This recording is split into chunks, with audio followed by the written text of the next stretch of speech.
Another amazing, incredible night. Was it not?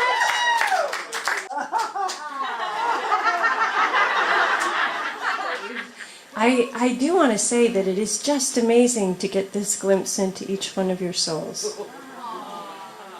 Because that's how it feels to me over there. I was crying over there. Because it's so beautiful to see all of you shining through the way that you did.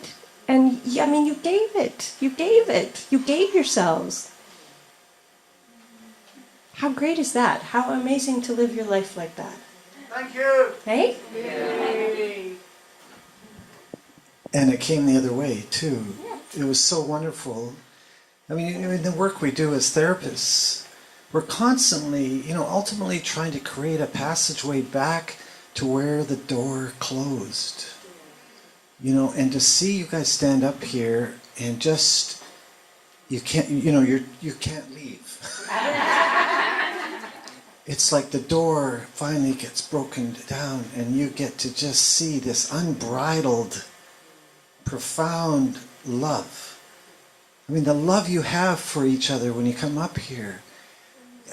I don't know if you can understand the depths that it can touch you. No matter how much you resist, it's getting in.